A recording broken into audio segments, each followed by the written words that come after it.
ఒకసారి నేను ఒక ఒక చిన్న పాప యొక్క వీడియోని నేను చూస్తూ ఉన్నాను. ఆ చిన్న పాపకి క్యాన్సర్ వచ్చింది, క్యాన్సర్తో డీల్ చేస్తూ ఉంది. అది వేరే దేశంలో అనుకుంటా. అయితే ఆ చిన్న పాపకి క్యాన్సర్ వచ్చి క్యాన్సర్ ట్రీట్మెంట్ తీసుకుంటా ఉంది. చాలా లాస్ట్ స్టేజ్లో ఉంది. తల్లిదండ్రులు దుఃఖపడుతూ ఉన్నారు, తల్లిదండ్రులు ఏడుస్తూ ఉన్నారు, బాధపడుతూ ఉన్నారు. రేపో మాపో అన్నట్లు మా కుమార్తె ఉంది అని. అయితే ఆ కుమార్తెకి 7 సంవత్సరాలు 8 సంవత్సరాలు ఉంటాయి. క్యాన్సర్ వస్తే జుట్టంతా ఊడిపోతుంది కదా, గుండంతా అయిపోయింది అమ్మాయికి. ఆ ముఖం అంతా కూడా రకరకాల వెంటిలేషన్ మీద పెట్టి చాలా ట్యూబ్స్ వేశారు. ముక్కుల్లో నుంచి ట్యూబ్స్, నోట్లో నుంచి ట్యూబ్స్, శరీరం అంతా రకరకాల సెలైన్లు పెట్టేసి ఆ అమ్మాయిని ట్రీట్మెంట్ చేస్తూ ఉన్నారు. అయితే లాస్ట్ మినిట్లో అంటే ఇంకా అమ్మాయిని మాట్లాడిసా గుర్తుగా వీడియోస్ తీసుకుంటారు కదా, అలానే వీడియోస్ తీస్తూ ఉంటే తల్లిదండ్రులు పక్కన నుంచొని ఏడుస్తూ ఉంటే 6-7 సంవత్సరాల పాప అండి చాలా ధైర్యంతో చెప్తున్న ఒక మాట నాకెందుకో చాలా నిరీక్షణని కలిగించింది, నన్ను చాలా ఆలోచింపజేసింది, నాకు ఒక గొప్ప విశ్వాసాన్ని కలిగించింది. ఆ చిన్న కుమార్తె ఏమని చెప్తుందో తెలుసా? వాళ్ళ తల్లిదండ్రుల వైపు చూసి, అమ్మా నాన్న, ఇంగ్లీష్లో చెప్తుంది, మీరు ఎందుకు ఏడుస్తున్నారు? చచ్చిపోయేది నా శరీరమే. చచ్చిపోయేది ఏంటిది? నా శరీరమే.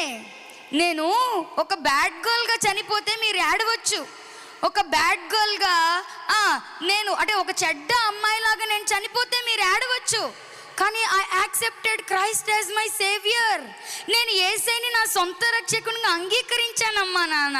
నేను చనిపోయినా కూడా నేను యేసయ్య దగ్గర కళ్ళు తెరుస్తాను అని ఆ అమ్మాయి ఒక గొప్ప మాటని చెప్పింది. బిగ్గరగా స్తోత్రం చెప్దాం, హల్లెలూయా. ఆ 7 సంవత్సరాల అమ్మాయిని చూసినప్పుడు నాకు అనిపించింది, నాలో కలిగిన ఒక ఆలోచన ఏంటో తెలుసా? రోగాలున్న పరలోక రాజ్యం వెళ్తామేమో కానీ పాపంతో మనం పరలోక రాజ్యం వెళ్ళలేము. స్తోత్రం చెప్దాం, హల్లెలూయా.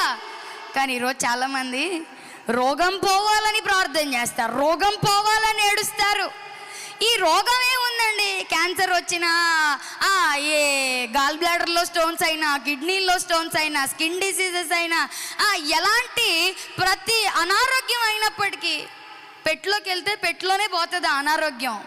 కానీ ఈ హృదయానికి రోగం పట్టిందనుకో, ఈ హృదయానికి పాపం అనే భయంకరమైన రోగం పట్టిందనుకో, అది మనల్ని ఏం చేయలేదు చెప్పండి? పరలోక రాజ్యాన్ని తీసుకువెళ్ళలేదు. ఎందుకు నేను ఈ మాట చెప్తున్నానంటే,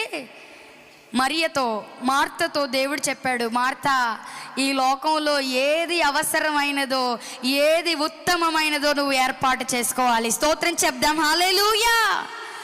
రోగం కాదు, రోగం పోవటం కాదు అవసరమైనది, పాపము పోవటం అవసరమైనది.